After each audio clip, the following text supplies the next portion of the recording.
Suami dan mertua menertawakan Aruna yang dianggap miskin di sidang cerai. Tawa itu lenyap seketika saat Aruna mengungkap dirinya. Assalamualaikum warahmatullahi wabarakatuh. Kalian dari mana aja nih? Absen yuk, jangan lupa subscribe.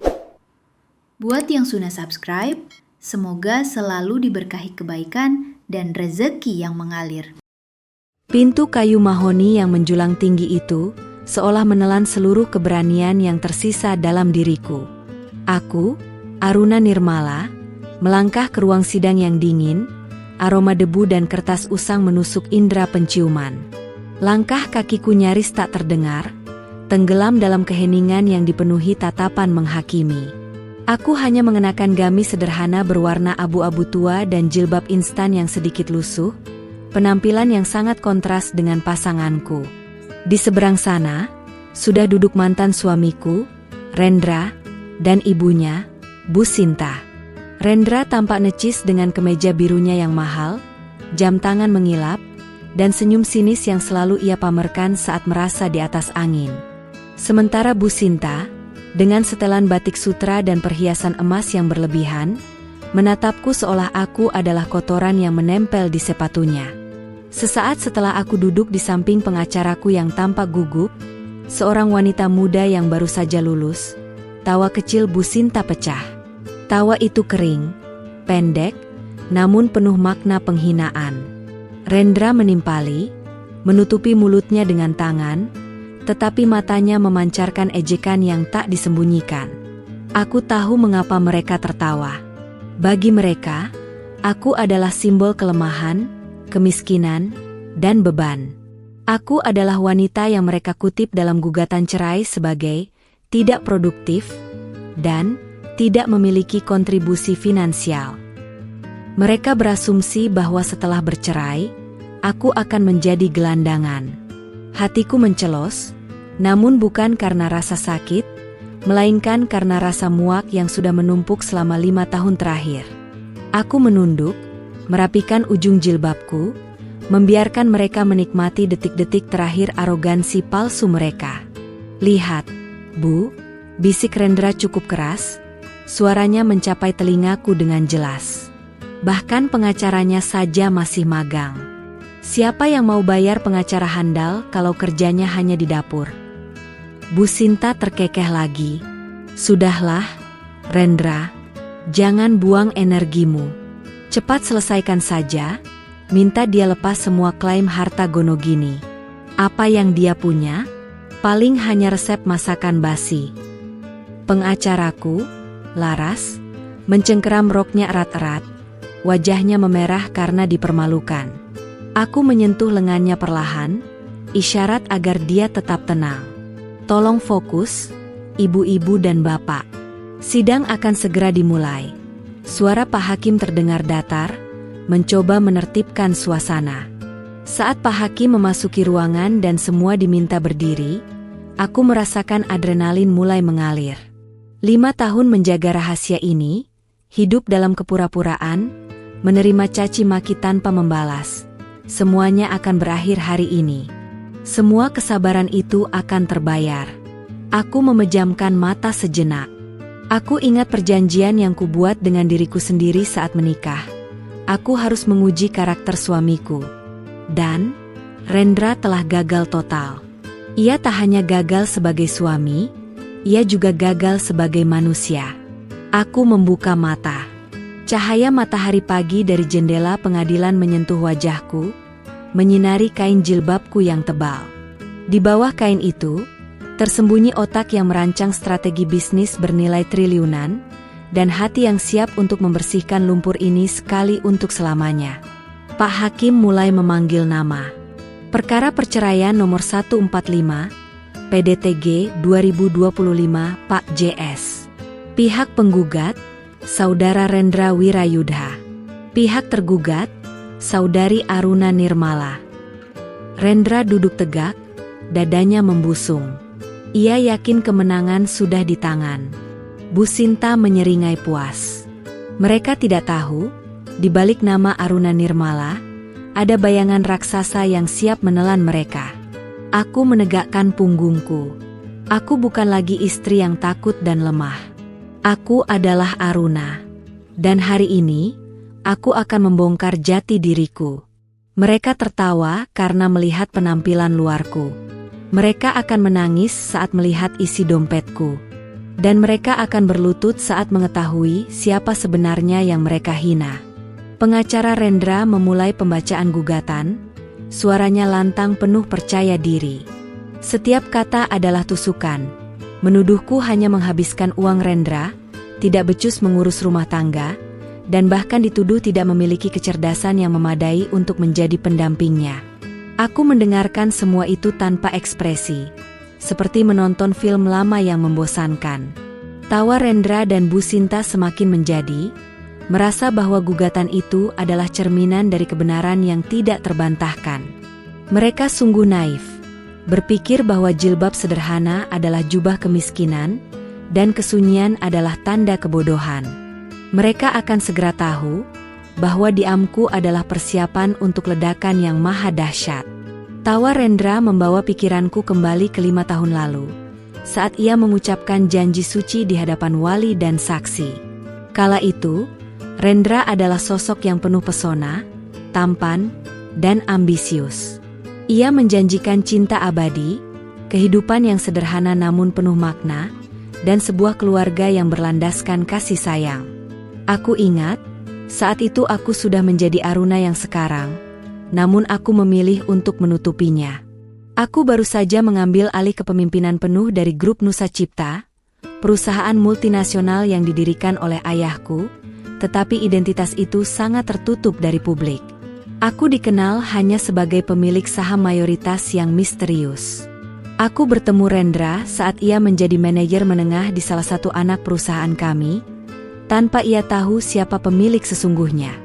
Ia tertarik padaku yang saat itu berpakaian sangat sederhana, berhijab tebal, dan bekerja di departemen amal. Aku ingin sekali tahu, apakah ada pria yang mencintaiku apa adanya. Saat aku memberitahu Rendra bahwa aku adalah anak yatim piatu tanpa warisan yang signifikan, ia meyakinkanku bahwa ia tidak peduli.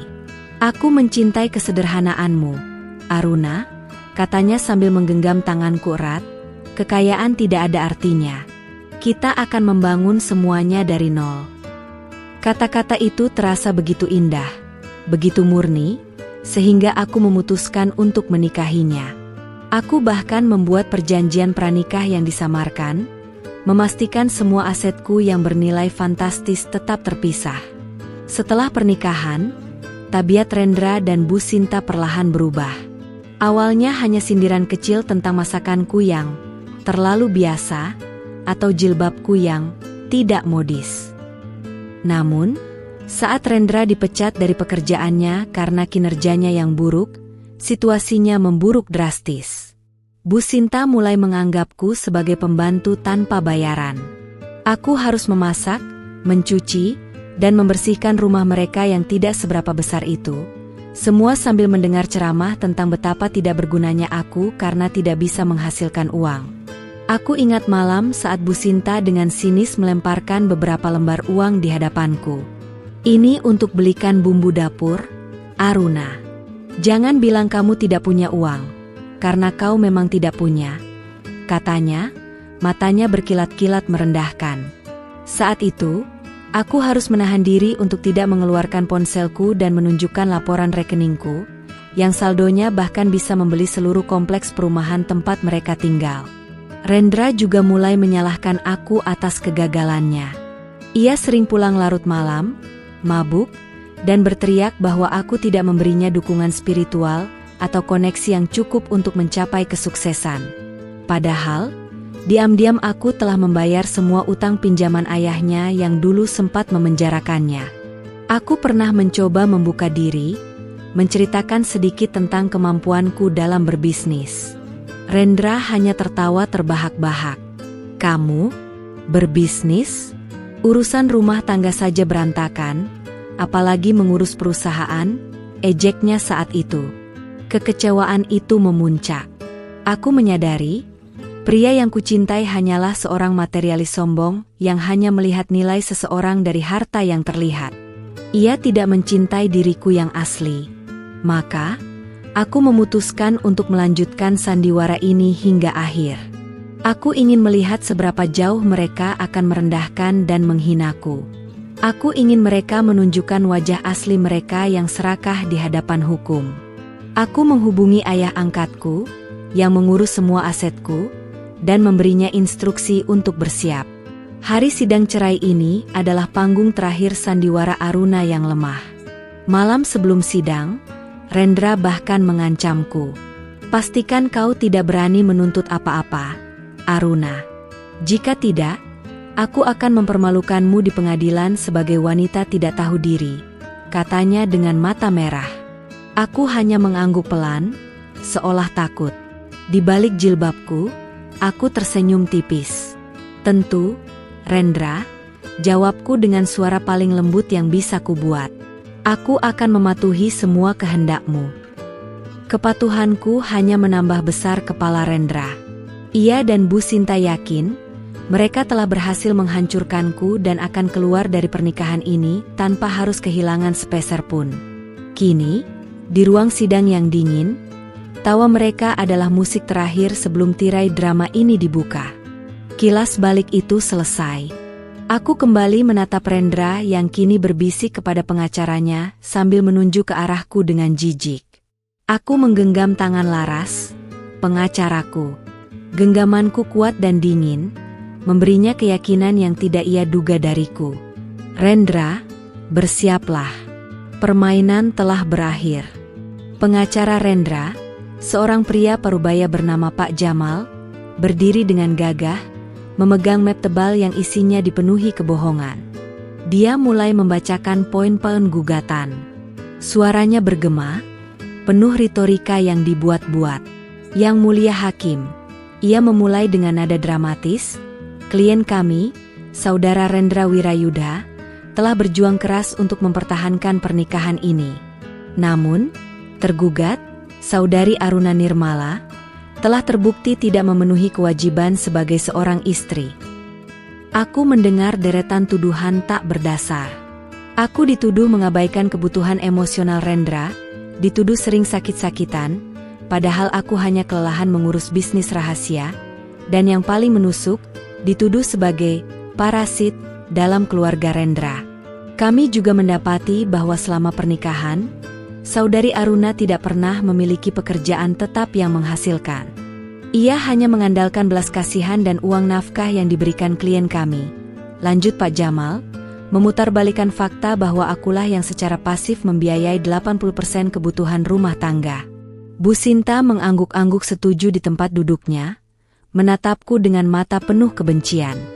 Rendra bahkan melirik arah media yang hadir, meski hanya wartawan lokal, seolah dia adalah korban utama. Lalu sampailah pada inti permasalahan bagi mereka, harta Gonogini. Pak Jamal mengklaim bahwa rumah yang mereka tempati, yang dibeli 2 tahun setelah pernikahan, adalah murni hasil jerih payah Rendra.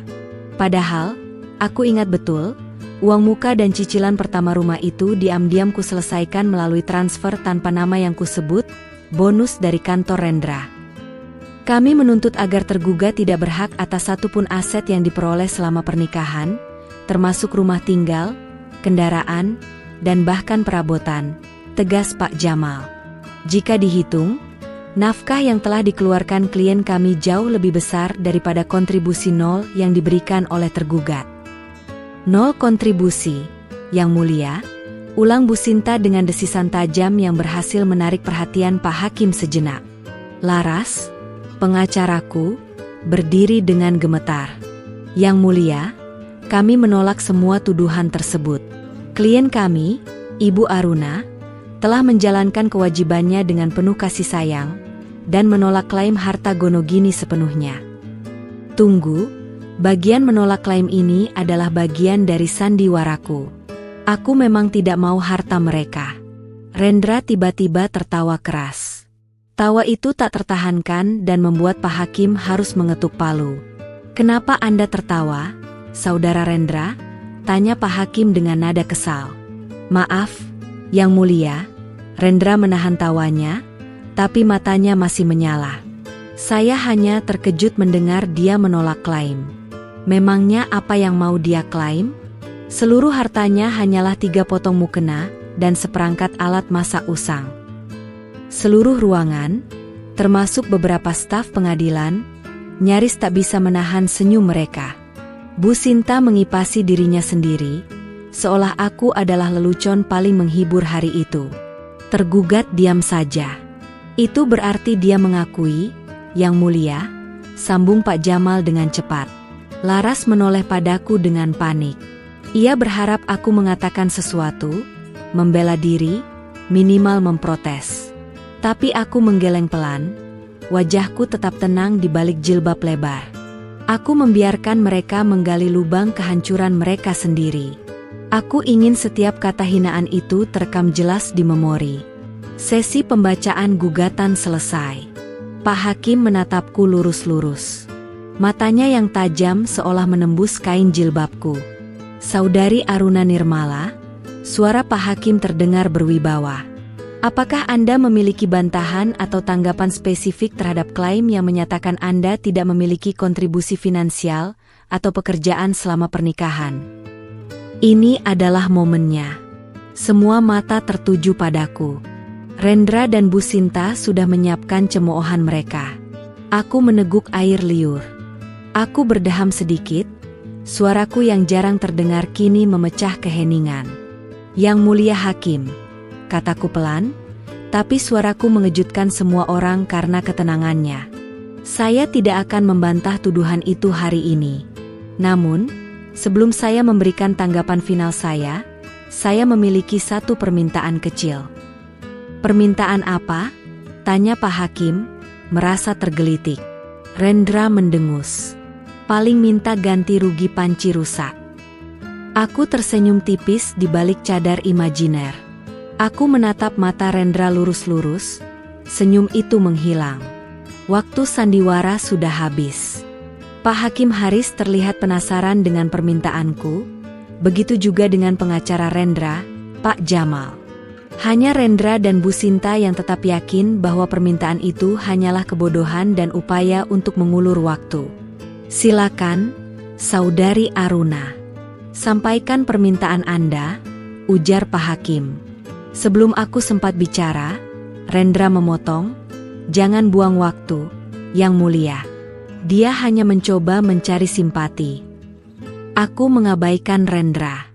Aku berbicara langsung kepada Pak Hakim.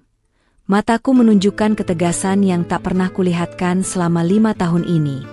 Bahkan Laras, pengacaraku, tampak terkejut.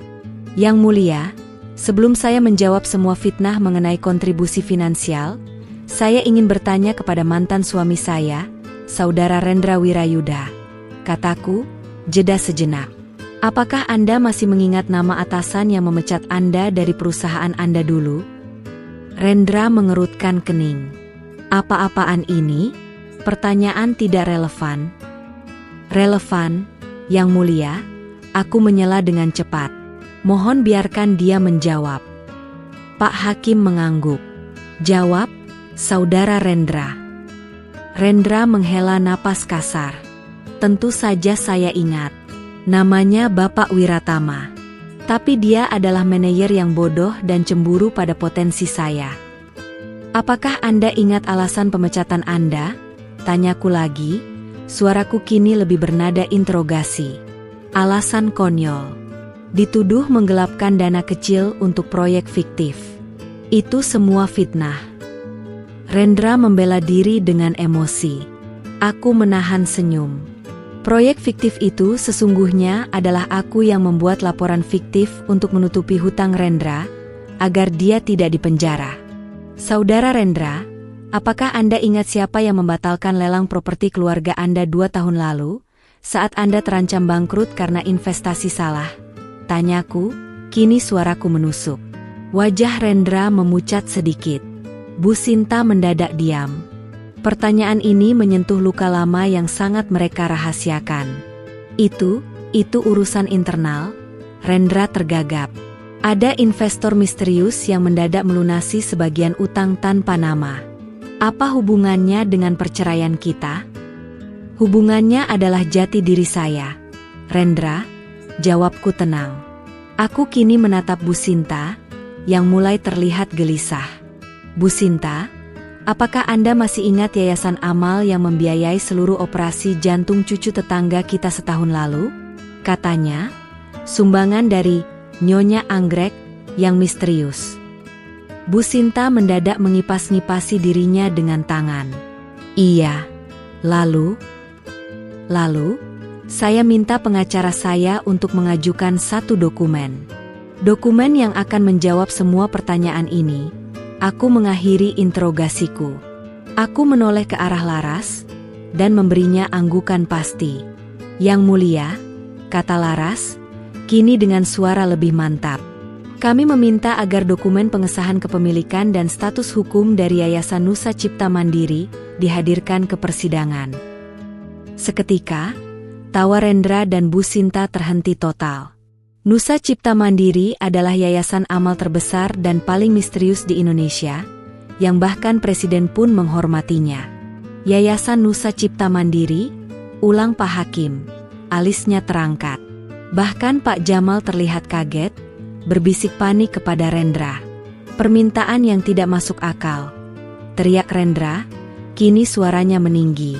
Apa hubungannya yayasan triliunan itu dengan wanita miskin ini? Aku mengangkat tangan kananku sedikit, memohon izin berbicara kepada Pak Hakim. Yang mulia, saya pastikan dokumen ini sangat relevan. Tanyakan kepada Rendra, apakah ia tahu siapa pendiri atau pemegang kekuasaan tertinggi di yayasan itu, yang juga mengurus PT Cakra Buana Raya, perusahaan induk di baliknya. Rendra mencibir, mencoba menutupi kegugupannya. Tentu saja tidak tahu. Itu milik orang kaya yang tidak dikenal. Kenapa harus tahu? Baik. Jika demikian, Yang Mulia, kataku, suaraku kini mengandung janji. Maka sebentar lagi, Anda, Rendra, dan seluruh ruangan ini akan tahu siapa pemilik Yayasan Nusa Cipta Mandiri. Pak Hakim mengambil keputusan. Baiklah, sidang ditunda 10 menit. Tolong hadirkan dokumen yang diminta pihak tergugat. Jika dokumen itu tidak ada, kita akan lanjutkan dengan pembuktian biasa. Aku tersenyum puas. Laras, pengacaraku, kini menatapku dengan mata membulat penuh kekaguman dan pertanyaan. Ia juga tidak tahu. Hanya aku dan ayah angkatku yang tahu rahasia ini. Aku tahu, dokumen itu akan segera datang. Aku telah mempersiapkannya jauh-jauh hari. Ini adalah waktu penentuan. 10 menit yang terasa seperti 10 jam. Rendra dan Bu Sinta tidak lagi tertawa. Mereka saling berbisik, wajah mereka tegang dan dipenuhi spekulasi liar. Apa maksudnya ini? Rendra? Apa dia punya utang pada yayasan itu? Bu Sinta berbisik tajam, matanya menyipit penuh kecurigaan. Mana mungkin? Dia bahkan tidak tahu caranya mengoperasikan komputer. Apalagi berurusan dengan yayasan besar, jawab Rendra, namun suaranya tidak lagi meyakinkan, ada keraguan yang terselip di sana. Aku hanya duduk diam, membiarkan kebisingan internal mereka menguras energi mereka. Aku membiarkan mereka berpikir bahwa ini hanyalah gertakan terakhir dari wanita yang putus asa. Saat Pak Hakim kembali duduk, ia tampak sedikit lebih antusias. Rupanya, selama jeda tadi, ia mencoba mencari informasi mengenai Yayasan Nusa Cipta Mandiri dan menemukan betapa besarnya pengaruh entitas tersebut. Baik, sidang dilanjutkan, kata Pak Hakim. Apakah dokumen yang diminta sudah tersedia? Laras menggeleng. Belum, Yang Mulia. Namun, kami meminta izin untuk menunggu sebentar. Seseorang yang sangat penting sedang dalam perjalanan membawa dokumen tersebut. Sangat penting? Siapa? Presiden Direktur Nusa Cipta Mandiri? Rendra menyela dengan nada mengejek yang dipaksakan. Aku menoleh ke Rendra dan Bu Sinta. Untuk pertama kalinya, aku berbicara kepada mereka dengan nada yang tidak lagi lembut dan penurut. Rendra, Ingat saat kamu pernah menertawakanku karena aku membeli baju di pasar Tanah Abang? Kamu bilang, istriku harus punya selera mahal. Aruna, bukan baju murah yang sama dengan pedagang kaki lima, kataku, mengutip perkataannya dengan nada dingin. Rendra terdiam, terkejut dengan nada suaraku yang baru. Bu Sinta, ingat saat Anda bilang perhiasan yang kupakai tampak seperti imitasi murahan? Anda bahkan membandingkannya dengan milik nyonya-nyonya sosialita di arisan Anda. Lanjutku, menatap lurus ke matanya. Bu Sinta menelan ludah. Memang benar, kan? Suaranya lemah. Itu benar, aku mengakui, tapi kalian tidak pernah tahu mengapa aku selalu memilih yang sederhana. Untuk drama, mungkin, cibir Rendra. Aku menggeleng. Aku melakukannya untuk kalian. Aku ingin melihat apakah kalian benar-benar menerima aku, Aruna yang sederhana, atau hanya mengejar harta yang kudengar kalian dambakan. Rendra tertawa lagi, kali ini tawa yang lebih gelisah. Omong kosong. Kau memang wanita miskin yang tidak punya apa-apa. Sekarang, hentikan sandiwara ini. Tiba-tiba, suara deru mobil mewah terdengar dari luar gedung pengadilan. Deru itu sangat mencolok, bukan suara mobil biasa. Seluruh ruangan, termasuk Pak Hakim, menoleh ke arah pintu. Tak lama kemudian, pintu ruang sidang terbuka dengan perlahan. Masuklah dua pria berbadan tegap, mengenakan setelan jas hitam yang rapi dan mahal. Mereka bukan pengacara, melainkan pengawal profesional. Di belakang mereka, muncul sosok seorang pria parubaya yang sangat kukenal, membawa sebuah tas kulit eksklusif dan sebuah map yang tersegel rapi. Rendra dan Bu Sinta terkesiap. Pria itu adalah Bapak Bima Satria, seorang pengacara kondang yang dikenal sebagai tangan kanan di dunia hukum dan finansial. Ia tidak pernah mau menangani kasus kecil, apalagi kasus perceraian biasa. Bima melangkah ke depan dengan penuh wibawa, mengabaikan tatapan mata semua orang, dan berjalan lurus ke arahku. Dia tidak berbicara, hanya membungkuk hormat padaku di tempat duduk. Penghormatan itu sangat dalam, melebihi penghormatan seorang bawahan kepada atasan biasa.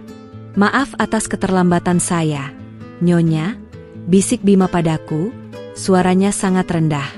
Laras, pengacaraku, kini benar-benar ternganga.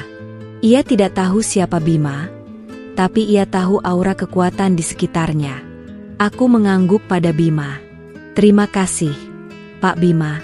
Berikan saja langsung dokumen itu kepada Yang Mulia Hakim. Bima meletakkan map bersegel itu di meja Hakim, dan meletakkan tas kulit eksklusif di kakiku, seolah itu adalah tempat teraman di dunia. Ia kembali berdiri di belakangku, seperti pengawal pribadi. Seluruh ruangan hening. Rendra dan Bu Sinta saling pandang, keringat dingin mulai membasahi pelipis Rendra. Kehadiran Pak Bima Satria dan dua pengawalnya telah mengubah atmosfer ruang sidang dari drama keluarga menjadi pertemuan dewan direksi yang mendebarkan. Tatapan Bu Sinta kini tidak lagi sinis, melainkan dipenuhi ketakutan dan kebingungan. Rendra tampak seperti baru saja melihat hantu di siang bolong. Pak Hakim Haris sendiri, yang tadinya santai, kini duduk tegak. Ia tahu siapa Bima Satria.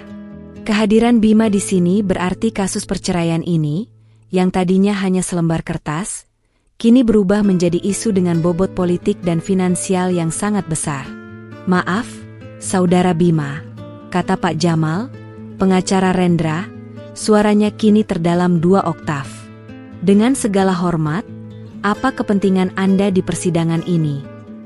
Pak Bima, tanpa menoleh, menjawab dengan suara yang berwibawa, saya hanya mewakili klien saya. Klien saya, Saudari Aruna Nirmala, telah meminta saya untuk mengurus urusan administrasi dan legalitas yang tertunda. Rendra menyahut, suaranya bergetar. Klien Anda? Dia hanya wanita pengangguran. Pengacaranya sudah ada, Nona Laras itu. Nona Laras adalah pengacara perceraian saya. Pak Bima adalah pengacara urusan korporasi saya, kataku, memotong pembicaraan dengan santai. Kalimat itu terasa seperti bom yang meledak di tengah ruangan. "Kak, korporasi apa?" tanya Bu Sinta. Tangannya meremas tas tangannya erat-erat. "Yang Mulia Hakim," kata Pak Bima, menunjuk map di meja hakim. Di dalam map itu terdapat salinan akta pendirian dan identitas pemegang saham mayoritas PT Cakra Buana Raya dan Yayasan Nusa Cipta Mandiri. Pak Hakim mengangguk, lalu mengambil map itu dengan hati-hati. Ia membuka segelnya dan membaca isinya. Ekspresinya yang tadinya datar, kini berubah menjadi sangat terkejut. Matanya melebar, dan ia mencondongkan tubuhnya ke depan, membaca lagi untuk memastikan. "Saudari Aruna," kata Pak Hakim, suaranya kini penuh rasa hormat. "Apakah yang tertera di dokumen ini benar adanya?" Aku tersenyum kecil. Senyum yang tidak lagi lemah, tapi penuh kekuasaan. Jati diri yang selama ini saya sembunyikan. "Yang Mulia," jawabku. Rendra berdiri tiba-tiba, menunjukku dengan jari gemetar. "Ini pasti palsu. Itu perusahaan besar, Aruna. Jangan main-main." "Duduk, Saudara Rendra," tegur Pak Hakim dengan nada tinggi. "Saudara Rendra, Saudara Bima Satria adalah pengacara yang sangat terpercaya. Dokumen ini juga dilengkapi dengan stempel resmi notaris." Kini, Bu Sinta tampak seperti ingin menangis. Ia mencengkeram lengan Rendra. "Rendra, bukankah PT Cakra Buana Raya itu perusahaan yang mau mengambil alih aset Pak Herman, teman bisnismu?" bisik Bu Sinta, suaranya nyaris tak terdengar. "Ya, Bu, perusahaan yang disegani seluruh Jakarta. Makanya saya bilang ini gila." Rendra kini terlihat frustrasi. Aku menatap Rendra, senyumku semakin lebar. "Rendra, kamu ingat saat kamu pulang marah-marah karena proposal bisnismu selalu ditolak oleh PT Cakra Buana Raya? Kamu bilang mereka adalah perusahaan sombong yang tidak punya hati." "Tentu saja ingat. Mereka menghancurkan masa depanku." "Justru aku yang menghancurkan proposal bisnismu, Rendra," kataku lembut, "karena aku tahu proposal itu penuh dengan lubang penipuan dan kebohongan." Rendra terdiam. Wajahnya berubah dari marah menjadi kaget, lalu menjadi pucat pasi. Ia mulai mengerti. Pak Hakim meletakkan dokumen itu. Ia menatap Rendra dan Bu Sinta dengan pandangan menghakimi. "Saudara Rendra Wirayudha, tampaknya ada kesalahpahaman besar mengenai latar belakang finansial mantan istri Anda," kata Pak Hakim. "Sidang akan dilanjutkan dengan pembacaan jati diri tergugat." Aku menghela napas panjang. Aku menunduk, lalu melepaskan kacamataku yang tebal dan sederhana. Aku menyentuh leherku, di mana kalung berlian yang tak pernah kulihatkan tersimpan di bawah jilbab. Hari ini, Aruna yang sederhana akan pensiun. Setelah aku melepaskan kacamata dan menegakkan wajahku, perubahannya sangat drastis. Wajahku yang tadinya terlihat polos dan sayu, kini memancarkan ketajaman dan kecerdasan yang tersembunyi. Mataku yang biasa terlihat redup, kini menatap lurus, dingin, dan penuh perhitungan. Aku mengulurkan tangan ke tas kulit eksklusif di kakiku. Pak Bima segera membukanya untukku. Di dalamnya, bukan berisi catatan atau buku doa, melainkan sebuah tablet super tipis dengan casing perak dan, di sampingnya, sebuah kartu identitas korporat berwarna platinum. Aku mengambil kartu itu, mengangkatnya tinggi-tinggi di hadapan semua orang, termasuk Rendra dan Bu Sinta. Kartu itu bukan kartu nama biasa, melainkan kartu akses tingkat eksekutif ke semua kantor grup Nusa Cipta. Di kartu itu, tertera jelas, dengan lambang Garuda Kencana yang terukir halus. Aruna Nirmala, Presiden Direktur Utama, CEO PT Cakra Buana Raya. Keheningan seketika mencekam. Tawa Rendra dan Bu Sinta kini telah digantikan oleh napas terengah-engah dan wajah yang memucat pasi. Mereka tampak seperti patung yang baru saja dihempas badai. Bu Sinta adalah yang pertama bereaksi, ia memekik tertahan. "Tidak mungkin. Kau Aruna si tukang masak yang miskin," Rendra menatapku, matanya dipenuhi ketidakpercayaan. Cakra Buana Raya? Kau? Tapi bagaimana, selama ini kau hanya di rumah? Ya, Rendra. Selama 5 tahun ini, aku memang hanya di rumah. Tapi aku tidak hanya memasak, kataku. Suaraku kini berbisik namun memiliki kekuatan magnetis yang menarik semua perhatian. Saat kamu tertidur pula setelah begadang dengan teman-temanmu, aku sedang melakukan konferensi video dengan para direktur di London dan Tokyo. Saat Bu Sinta menertawakan baju sederhana yang kukenakan, aku sedang menandatangani kontrak bernilai ratusan miliar. Aku melanjutkan, nadaku tenang, seolah sedang menceritakan hal biasa. Aku menoleh ke arah Pak Hakim. Pak Hakim kini tidak lagi melihatku sebagai tergugat biasa, tetapi sebagai sosok yang luar biasa. Yang mulia, kata Laras, pengacaraku, yang kini sudah mendapatkan kembali keberaniannya dan terlihat bersemangat. Klien kami adalah pemilik sah 90% saham PT Cakra Buana Raya, perusahaan yang memiliki 20 anak perusahaan di sektor pertambangan, properti, dan teknologi. Beliau juga adalah pendiri tunggal Yayasan Nusa Cipta Mandiri, sebuah yayasan amal dengan aset lebih dari 5 triliun rupiah. Bu Sinta menangis terseduh-seduh, tangisan penyesalan yang terlambat. Rendra, di sisi lain, tampak lumpuh. Ia baru saja menyadari bahwa ia bukan menceraikan seorang istri miskin, melainkan menceraikan Ratu Keuangan Indonesia. Semua utang ayahmu, Rendra, yang pernah membuatmu malu, aku yang melunasinya. Semua, bonus, kenaikan pangkat fiktif yang kamu terima, itu adalah uangku yang kualokasikan agar kamu tidak merasa minder. Kataku, kini menatap Rendra dengan tatapan iba. Aku hidup dalam sandiwara kemiskinan karena aku ingin tahu, apakah kamu, sebagai suamiku, bisa menerima dan mencintaiku yang apa adanya, tanpa memandang harta. Apakah kamu bisa membela kehormatanku saat ibumu menghinaku? Aku menarik napas. Dan, Rendra, kamu gagal total. Pak Jamal, pengacara Rendra, mengangkat tangannya dengan putus asa. Yang mulia, kami memohon jeda. Klien kami butuh waktu untuk mencerna fakta ini. Tidak ada jeda lagi, kata Pak Hakim Haris, suaranya tegas. Sidang dilanjutkan. Pihak tergugat telah membuktikan jati dirinya. Mari kita dengar pernyataan akhir dari Saudari Aruna Nirmala. Aku berdiri. Seluruh ruangan, termasuk wartawan yang kini sibuk mengambil gambar, menahan napas. Ini adalah momen kebenaran. Aku berdiri tegak, jilbabku tetap menutupi auratku dengan sempurna. Namun aura kekuasaan dan kepercayaan diri memancar dariku seperti api. Aku kini tidak lagi berbicara sebagai Aruna, istri Rendra, tapi sebagai Aruna Nirmala, CEO PT Cakra Buana Raya. Yang mulia Hakim, Rendra, Bu Sinta, dan hadirin sekalian. Aku memulai, suaraku tenang dan jelas. Saya telah mendengarkan semua tuduhan dan penghinaan. Saya dituduh tidak berkontribusi, tidak produktif, dan sebagai parasit dalam rumah tangga ini. Aku berhenti sejenak, membiarkan mataku menyapu wajah Rendra, yang kini duduk dengan kepala tertunduk, dan Bu Sinta, yang menutup wajahnya dengan tangan.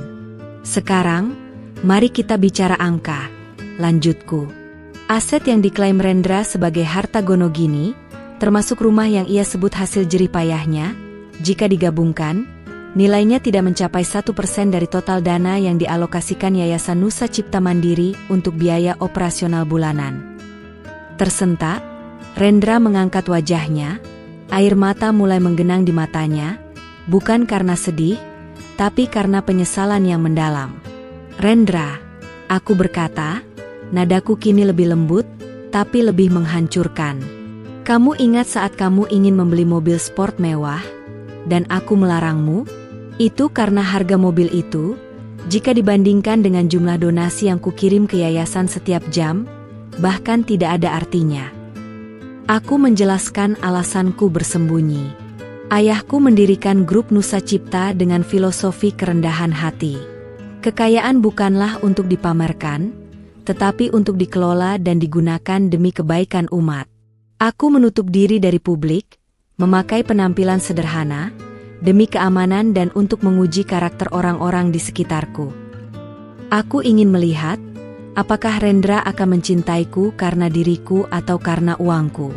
Hasilnya sudah jelas di pengadilan ini. Kalian menertawakan kesederhanaanku, kalian menghina pakaianku, dan kalian mencibir kesunyianku. Kalian tidak tahu, aku melanjutkan, bahwa aku adalah sosok yang kalian sebut, Nyonya Anggrek, yang misterius, yang telah menyelamatkan ribuan orang dari kemiskinan dan kesulitan finansial. Aku adalah pemilik perusahaan yang kalian takuti, karena ketegasannya dalam memberantas korupsi. Dan aku adalah wanita yang kalian anggap tidak layak untuk menjadi bagian dari keluarga kalian. Rendra kini menangis tanpa suara, bahunya terguncang. Bu Sinta merangkulnya, tapi tatapannya padaku sudah berubah menjadi permohonan. Yang mulia hakim, kataku, kembali ke fokus. Saya menolak semua klaim harta Gonogini. Saya tidak memerlukan rumah, mobil, atau bahkan piring di rumah Rendra. Saya mengajukan gugatan balik untuk menegaskan bahwa selama 5 tahun, saya tidak pernah meminta 1 rupiah pun darinya. Justru saya yang telah menanggung semua biaya, dengan cara yang tak pernah ia sadari. Aku menyerahkan 1 dokumen lagi kepada Pak Hakim, melalui Bima. Ini adalah bukti transfer, di mana hutang keluarga Rendra senilai 10 miliar rupiah, sudah saya lunasi 3 tahun lalu. Saya minta agar ini dicatat sebagai hadiah, bukan utang. Saya hanya ingin mengakhiri hubungan ini dengan bersih, tanpa jejak serakah sedikit pun. Suasana ruangan kini benar-benar hening, bahkan napas pun tertahan. Ini bukan lagi sidang cerai, ini adalah pembacaan vonis moral dan sosial. Keputusan Pak Hakim Haris sangat cepat dan tegas. Berdasarkan bukti-bukti yang dihadirkan, majelis hakim memutuskan. Pertama, mengabulkan permohonan cerai dari kedua belah pihak. Kedua, menolak semua klaim harta Gonogini yang diajukan oleh penggugat, Saudara Rendra Wirayuda, karena tidak memiliki dasar yang kuat. Ketiga, mencatat bahwa tergugat, Saudari Aruna Nirmala, tidak menuntut sepeser pun dari penggugat, bahkan setelah terkuak jati dirinya yang luar biasa. Dengan ini, Saudari Aruna Nirmala resmi bercerai dari Saudara Rendra Wirayuda. Palu diketuk. Setelah ketukan palu hakim, suasana di ruang sidang seperti pecah. Para wartawan dan juru kamera yang selama ini hanya menunggu, kini bergerak cepat, memenuhi ruangan. Mereka berbisik-bisik, memanggil nama Aruna Nirmala dan Nyonya Anggrek. Rendra tiba-tiba berdiri, wajahnya penuh kepanikan, dan ia mencoba mendekatiku. Aruna, tunggu. Aruna, aku mohon, sayang. Suaranya serak dan putus asa. Aku tidak tahu. Aku menyesal. Beri aku kesempatan kedua. Aku janji akan berubah. Bu Sinta ikut merangkak, meraih ujung gamisku. Nak Aruna, ibu minta maaf. Ibu tidak tahu. Kami sangat butuh kamu, nak. Maafkan ibu atas semua perkataan buruk itu. Tawa mereka beberapa jam yang lalu kini telah berubah menjadi ratapan menyedihkan yang penuh penyesalan dan kepentingan. Aku menghentikan langkahku. Pak Bima dan kedua pengawal membentuk perisai di depanku. Aku menatap Rendra dan Bu Sinta dengan pandangan yang tenang, tanpa amarah, tapi tanpa belas kasihan. Rendra, kataku, suaraku masih lembut, tapi kini mengandung otoritas penuh. Permintaan maafmu terlambat. Kamu tidak menyesali perbuatanmu. Kamu hanya menyesali kenyataan bahwa kamu baru saja menceraikan triliunan rupiah. Kamu bilang aku tidak produktif. Aku melanjutkan. Tapi tahukah kamu, saat kamu sibuk menertawakanku, aku sedang merestrukturisasi perusahaan yang kamu sebut sombong itu menyelamatkan ribuan pekerjaan. Aku menoleh ke Bu Sinta. Bu, Anda bilang saya tidak punya selera mahal. Anda benar, karena kekayaan saya mengajarkan saya untuk menghargai esensi, bukan merek. Kami sangat mencintaimu, Nak. Bu Sinta memohon, air matanya membasahi pipi. Cinta tidak pernah membutuhkan kepura-puraan. Bu, jawabku. Cinta tidak akan merendahkan atau menghina. Dan cinta yang kamu berikan, hanyalah topeng dari keserakahan yang tersembunyi. Aku kemudian menyampaikan balasan yang paling telak, bukan berupa hukuman, tapi berupa fakta. 2 bulan lalu, Rendra, kamu meminta aku untuk meminjamkan sertifikat rumah agar bisa dijadikan jaminan untuk investasi baru yang kamu yakini akan sukses. Aku menolak. Rendra mengangguk putus asa. Ya, dan kamu menolak. Karena kamu pelit. Aku menolak, kataku pelan, karena aku tahu, investasi itu adalah skema Ponzi yang akan membuat seluruh keluargamu bangkrut total. Aku menolak, bukan karena pelit, tapi karena aku masih peduli untuk melindungi keluarga besarku, bahkan ketika kamu sudah tidak menghargaiku sebagai istrimu. Rendra terhuyung mundur. Ia menyadari, penolakan, pelitku itu ternyata adalah penyelamatan finansial terbesar dalam hidupnya. Keputusan saya hari ini murni karena saya mencari kedamaian dan harga diri. Saya tidak mengambil apa-apa dari kalian, dan saya tidak ingin kalian mengambil apa-apa dari saya. Kataku, ini adalah pernyataan terakhirku. Pak Hakim Haris membersihkan tenggorokannya. Saudari Aruna telah bersikap sangat mulia, Saudara Rendra. Anda seharusnya bersyukur ia adalah wanita yang berjiwa besar. Aku menoleh ke arah Laras, pengacaraku. Laras, mulai hari ini, kamu adalah kepala divisi legal untuk Yayasan Nusa Cipta Mandiri. Selamat bekerja. Laras, dengan mata berkaca-kaca, hanya bisa mengangguk, terkejut dengan promosi yang datang tanpa diduga itu. Aku tidak menunggu jawaban dari Rendra atau Bu Sinta. Aku berbalik, dan dengan langkah pasti, aku meninggalkan ruang sidang yang kini dipenuhi bisikan, penyesalan, dan kesadaran pahit. Rendra dan Bu Sinta tertinggal di belakang. Wajah mereka adalah lukisan penyesalan yang akan menghantui mereka seumur hidup. Begitu aku melangkah keluar dari ruang sidang, aku disambut oleh kilatan cahaya kamera yang tak terhitung jumlahnya. Puluhan wartawan, yang kini sudah mendapatkan konfirmasi jati diriku dari sumber yang kredibel, berkerumun, meneriakkan pertanyaan. Nyonya Aruna, apa motif Anda menyembunyikan identitas sebagai CEO Cakra Buana Raya? Apakah perceraian ini akan memengaruhi harga saham grup Nusa Cipta? Apa tanggapan Anda atas tuduhan mantan suami yang menyebut Anda parasit? Aku berhenti di depan kerumunan. Pak Bima dan pengawal-pengawal lain menciptakan ruang aman di sekitarku. Aku mengatur napas. Jilbabku mungkin sederhana, tapi kini ia menjadi mahkota yang tak terlihat. Terima kasih atas perhatiannya, kataku. Suaraku direkam oleh semua mikrofon yang diarahkan padaku. Saya, Aruna Nirmala, telah melalui proses perceraian ini untuk mendapatkan kembali harga diri saya. Mengenai tuduhan parasit, saya rasa fakta di ruang sidang telah berbicara. Hari ini, saya mengajarkan satu hal, jangan pernah menghina atau merendahkan seseorang hanya berdasarkan penampilan luarnya. Anda tidak pernah tahu siapa yang berdiri di hadapan Anda. Kekuatan sejati tidak pernah membutuhkan perhiasan yang mencolok. Aku menatap lurus ke kamera. Status saya sebagai CEO tidak akan pernah goyah karena masalah pribadi ini. Justru, ini akan menjadi babak baru di mana saya bisa lebih fokus mendedikasikan waktu saya untuk memajukan bangsa melalui bisnis dan amal. Tak lama kemudian, sebuah mobil sedan mewah berwarna hitam metalik berhenti tepat di depanku. Pintu belakang terbuka. Ini adalah mobil yang kubeli bertahun-tahun lalu, tapi tak pernah ku kendarai di hadapan Rendra. Aku menoleh ke belakang, melihat Rendra dan Bu Sinta keluar dari pintu pengadilan. Mereka melihat kerumunan wartawan yang kini berbalik menjauhi mereka dan mengejarku. Mereka melihat mobil mewahku. Mereka melihat Aruna yang telah terlepas dari genggaman mereka. Wajah Rendra hancur.